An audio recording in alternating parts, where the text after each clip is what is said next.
morning, everyone. Magandang araw, PNU1. Welcome po sa isa naming episode ng online series ng ating inang pamantasan na kung saan ang pagkakatuto ay walang hanggan. Ito ang PNU Talks. My name is Marciano T. Viri of Batch 2003 PE Major Super Batch. And I'm your learning from home buddy sa episode na ito. Today, we are going to talk about teaching and staging ethnic dances. Interesting topic, kaya halina at makinig upang kaalaman ay lumawak.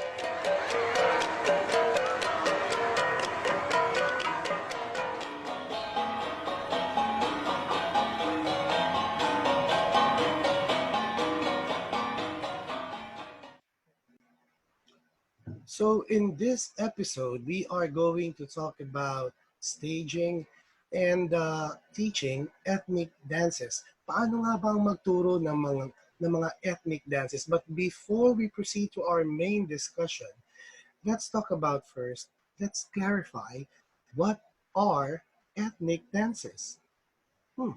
Now, ethnic dances are dances performed by indigenous people. Like, for example, dances from the Cordillera. And we talk about dances from the Cordillera. These are dances from the Ifugao, Bontoc, Benguet, Bago, Gadang, Ilonggot, Itneg, Isneg, and many, many more others.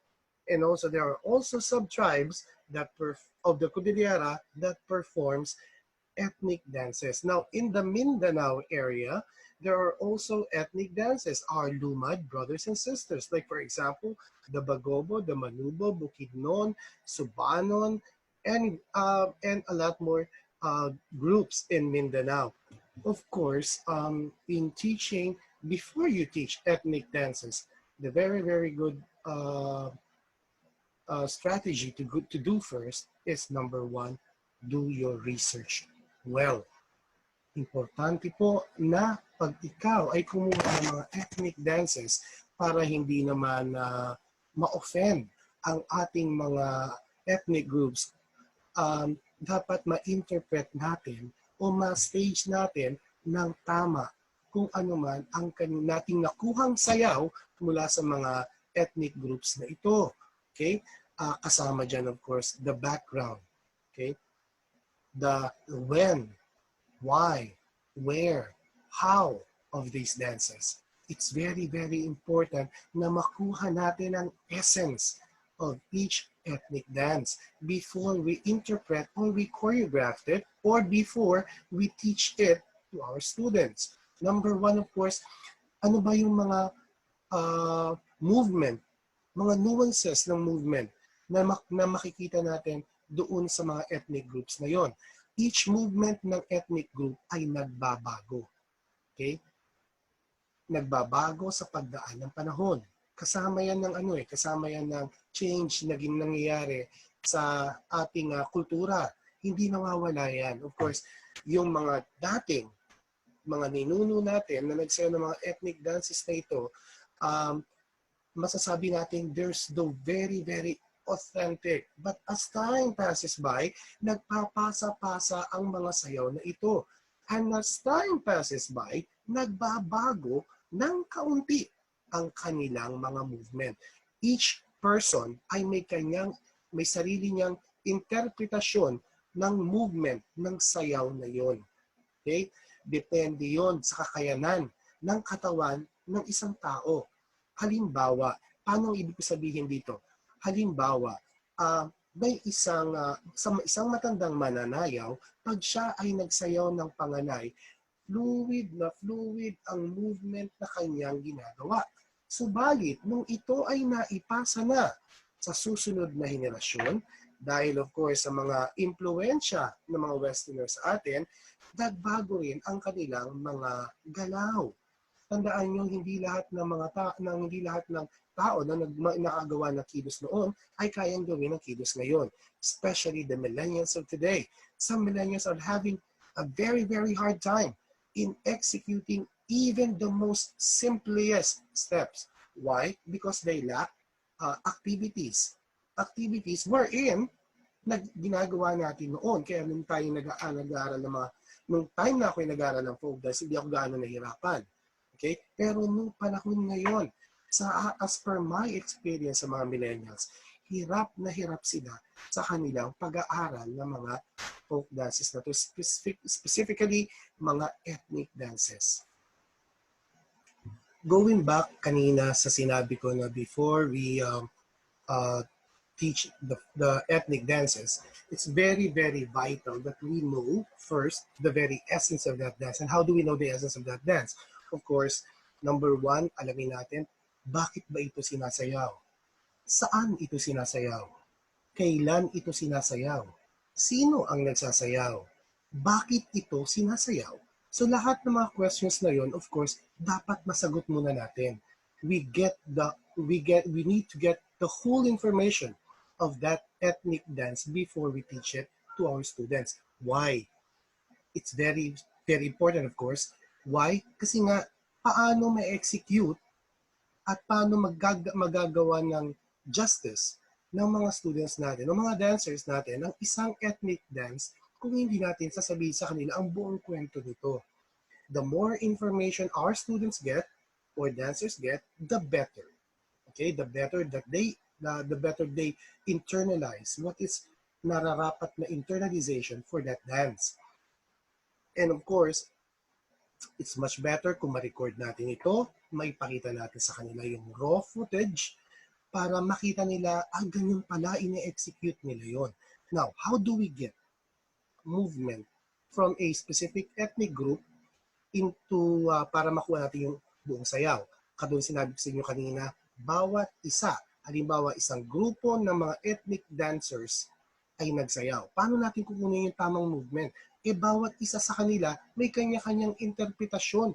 Depende sa limitasyon ng kanilang movements at katawan, of course.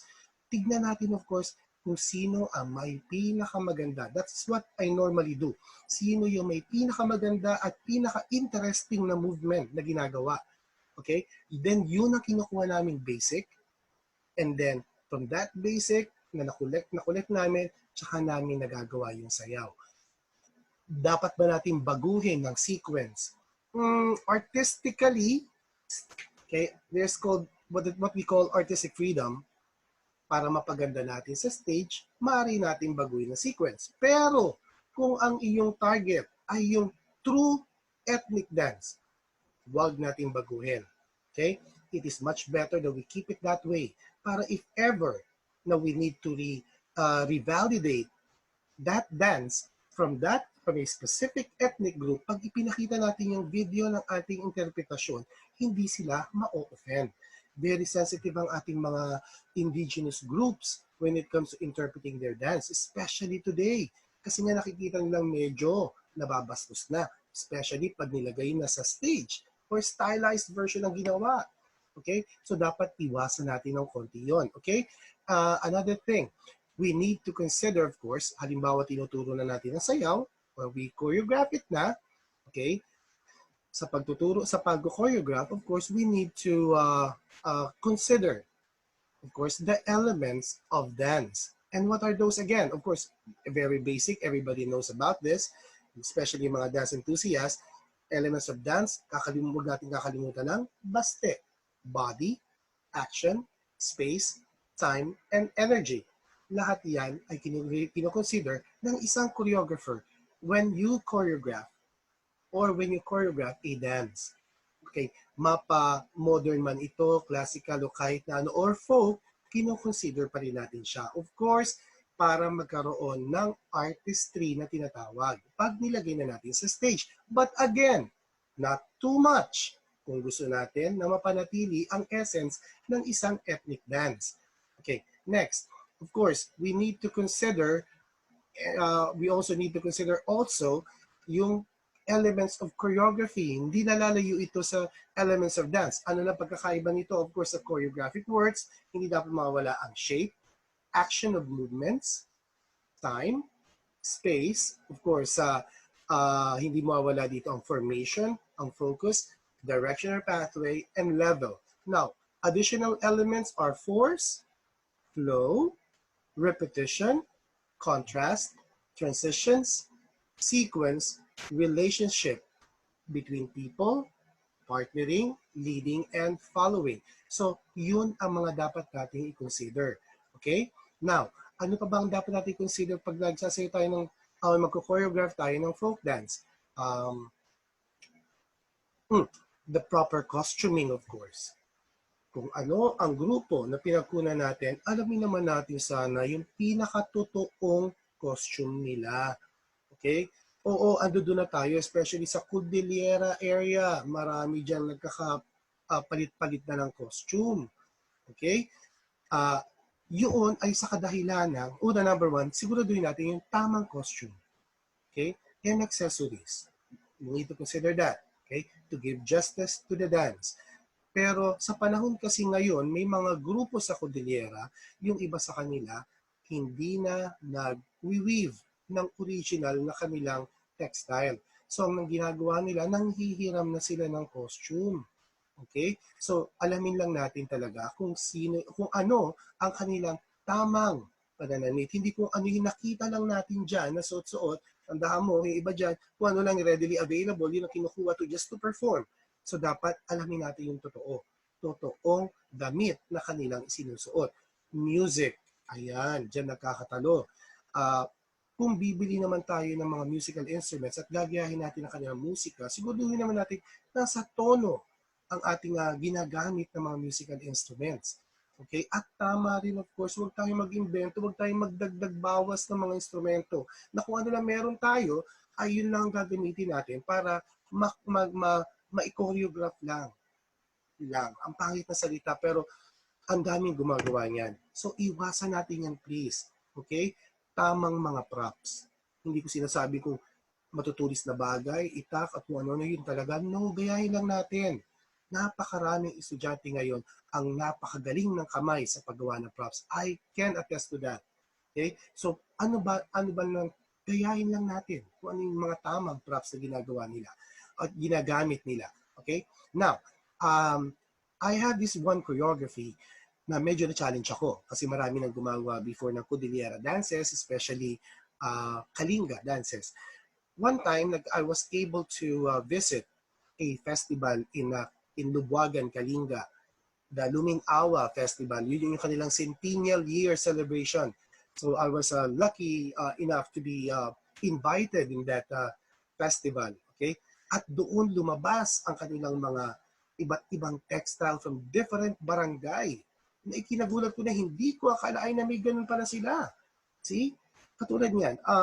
Now, anong point ko dito? The CU Folk Dance Group were tasked to join what festival is this? I forgot. Parang sari-saring sayaw, sama-samang galaw before, and the pang-alay were in different folk dance group join in, and they represent a suite. Okay? So, ang ginawa ko, since marami na nag-choreograph ng Cordillera dances, specifically Kalinga, anong pumasok sa isip ko na medyo kakaiba pagdating sa choreography ko?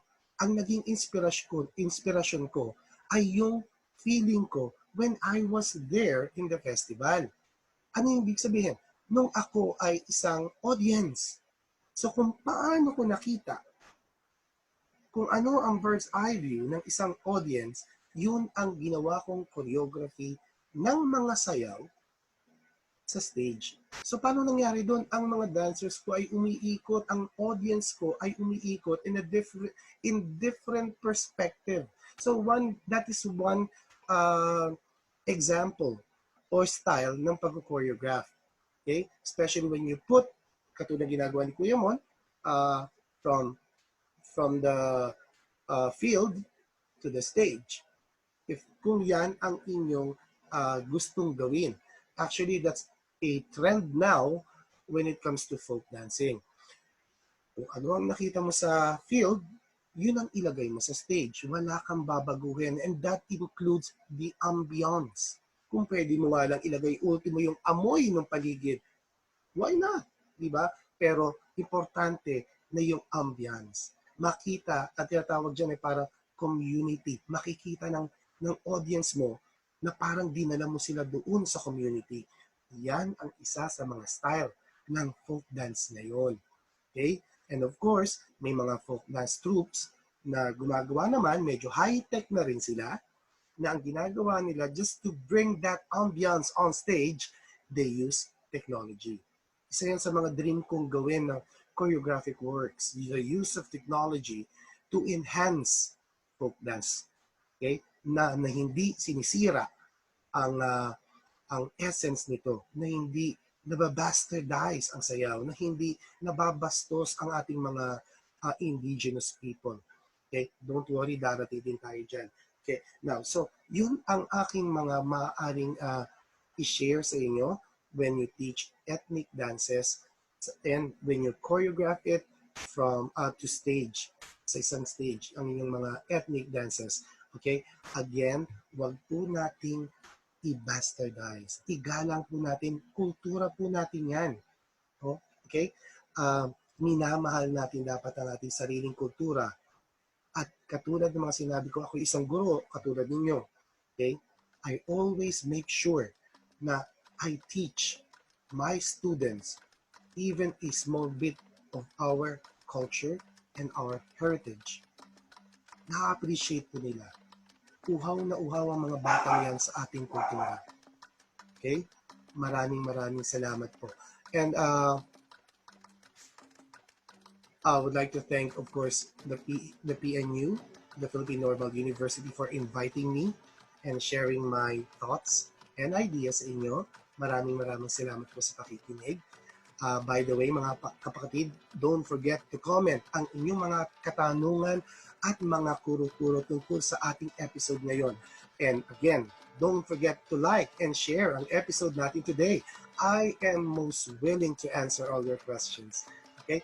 Muli, ako po ulit si Marciano Viri at ito po ang PNU Talks.